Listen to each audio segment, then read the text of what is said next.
ponitalliin. Ja tää on ensimmäinen video ja tallin esittelyvideo. Ja joo. Aloitetaan vaan suoraan ja sanokaa kommenteissa, jos ne on päällä, niin MP-musiläpäreistä. Eli täältä kun aloitetaan, niin voitaisiin aloittaa täältä.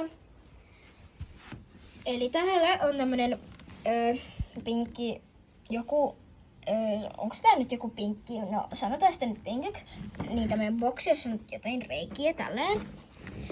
Ja täällä on sitten tämmönen joku vanha. Ja sen kun avaa tästä, odottakaa hetki. Eli täällä löytyy heppoja ruoka-aineita, on tosi likainen tää. Eli täällä on jotain, en mä tiedä mikä nimi voi olla. Sitten on tää suolaa. Ja sitten täällä on mysli, joka on hyvin lopussa. Ja sitten täällä on tämmönen loimi, joka on tämmönen aika ohut, että jos vaikka sitä vettä, niin jollain Kinderillä voi käyttää tätä.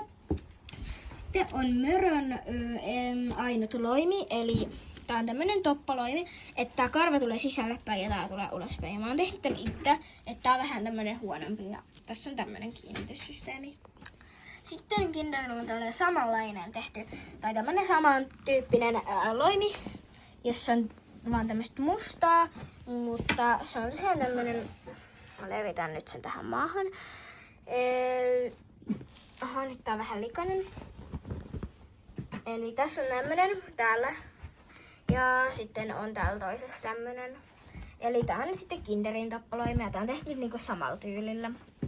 Mut vaan vähän eri jutuista. Että tässä on eri kiinnikä ja sitten eri tää niinku ulkopuoli. Sitten on joku toinen toppaloimi. Toinen toppaloimi on joku sarjaloimi. Ja joo. Ja sitten voitaisiin käydä katsomassa näitä kaappeja. Joo, täällä ei oo kyllä mitään. Joo, siellä oli jotain vanhaa Ronni. Joo. Jotain semmoista kamaa, joka on vanhaa. Nämä ei juuri haikaita. No, täällä on sitten enemmän heppojuttuja. Eli täällä on tämmösiä 1, 2, 3, 4. Tämmöstä juttua. On niin ruusuketta. Ja joo, sitten täällä on tämmösiä. Niinku, nää on ehkä parempi antaa niinku hevosille, koska näissä on tämmönen, joten nää saa hyvin johonkin tyyliin otsaan, suitsii johonkin kiinni. Ja sitten täällä on mun voittama ruusuke Kinderin kanssa. Ja sitten täällä on vielä jotain ruokakippoja, mutta niitäkään mä en juurikaan käytä. Ja joo. Sitten tän yläpuolella on täällä jotain romua. Täällä on ruokakippa, jota on käytetty, niin se on vähän likainen. Ja sitten täällä on ihan uusi ruokakippa, jonka mä hain tässä. Niin tää on käytetty vain yhden kerran, mutta siellä ei ole pistetty mitään semmoista tietynlaista, mitä tähän on pistetty. Ja no, tää on vähän pienempi kuin tää. Sitten täällä on nameja, vettä, ei joku tämmönen. Sitten täällä on heinät, eli tässä on Mörön heinää, tai miten se nyt voisi, tästä mä otan näin sillä heinää. Ja sitten tässä on Kinderin heinät. Sitten mennään vähän ylemmäs. Ja täällä on Mörön suitset. Sitten on Kinderin 2 suitset. Eli on tämmöiset perussuitset ja sitten on tämmöiset, missä ei oo turparemmia. Ja sitten täällä on jotain muiden heppojen juttuja. Täällä on sitten naruja. Sitten mennään taas vähän alemmas. Ja täällä on harjapakki, mutta sitä mä en nyt jaksa esitellä. Sitten täällä on muita hevosia, mutta niitäkään mä en nyt jaksa esitellä. Sitten täällä on tämmönen. Tässä pöydällä on sitten kumilenkkejä, joita voi käyttää kampauksien tekemisessä. Sitten täällä on hoitopaikka ja tämmönen lakaisuväline. Ja tosiaan hevonen pistetään tästä, että se keppi menee tänne läpi. Ja nämä on samalla siis esteitä. Sitten täällä on joku taulu. Ja täällä on joku. Ja mä pistän tänne jotain esim. Tuntilaisia, että kelle ne menee. Mutta mä en ole nyt hetken käyttänyt tota. Sitten on Kinderin ja näiden karsinat. Ollaan vaan hiljaa. Eli tässä on Kinderin toi, mikä tää on? Joku tämmönen nimelappu ja karsina. Eli tässä on sen jotain tietoja, eli sen sukupuoli ja se on Oli. Sitten sen oikein nimi, eli Hot Chocolate, ja sen kutsumanimi, eli Kinder. Sitten siinä on syntymävuosi, sä voit vähän siihen lähemmäs. Ja mulla on täällä hyvä kuvaaja. Ja sitten sen rotu on Islannin hevonen. Ja siinä nyt lukee alhaalla omistaja, mutta kuitenkin. Sitten siinä on kuva Kinderistä. Toinen vanha kuva otettu joskus keväällä. Sitten tässä on vähän sekaisin Kinderin jotain tavaroita, että tässä on sen riimunaru, jonka mä oon tehnyt itse. Sitten se on semmonen arkiriimu, jonka mä oon kanssa tehnyt itse. Joku naru, se heitetään pois.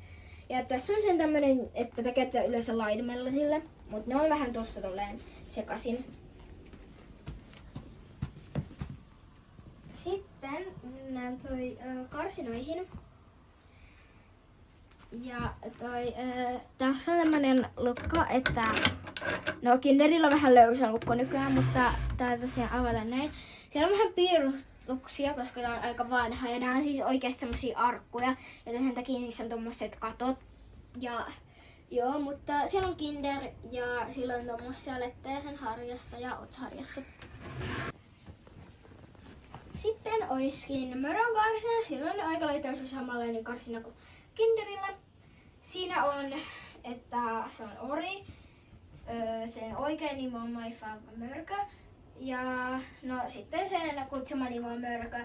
Ja Mörkö on syntynyt, no siinähän se lukee. Se on Shetlandin poni ja se on tosiaankin 3-vuotias. Että se on tommonen, että se on aika tommonen jekkupukki poni, mutta semmonen tosi mukava. Ja sitten siinä on jotkut sakset, mutta antaa ne nyt olla siinä. Sitten tässä on Mörön riimu, jonka mä oon tehnyt itse, mutta se on täältä vähän purkautunut. Mörön riimunaru ja sitten joku random riimunaru ja joku tämmönen, jolla voi tehdä jotain. Sitten täällä on tää sama lukko, mutta vähän tämmönen levämpi. Ja siellä sitten Mörkö onkin ja Mörkö on tosiaan ihan super pieni. Ja mä oon tehnyt sen itse, eli se on niinku mun käsiala ja se on niinku käteen verrattuna ton näköinen ja kokoinen. Eli se on aika niinku käden kokoinen. Ja molemmilla hevosilla on karsinassa toi purua ja ne on aika vähän alle tai sitten puolivälissä niin tuota karsinaa on tuota purua. Et ei ole ihan koko karsinaa asti, mutta niin. Eli sitten täällä on raippoja. No tätä en käytä kahdesti keppareilla kyllä. Sitten täällä on tämmönen esteraippa, jota mä en kahdesti käytä. Mutta tää esteraippa on sen takia esteraippa, että tää on paljon pidempi. Ja jos mä hyppään nyt täällä vaikka metriä, niin tähän osuu siihen niin kuin puomiin tai esteeseen, niin sitten tää on paljon lyhyempi. Niin tätä kannattaa sitten käyttää, niin tää on niinku esteraippa. Ja tää on niinku sit kouluraippa. Ja tosiaan, tässä on tosiaan tämmönen pöytä, joka on ihan sikalikainen, mutta sitä mä en nyt esittele, koska siinä ei ole mitään oikeastaan periaatteessa semmoista keppareihin liittyvää, jota teidän nyt pitäisi nähdä. Ja niin, että tää talli oli aika lailla niin kuin tässä. Ja kiitos kun katsoit videon ja nähdään ensi videossa.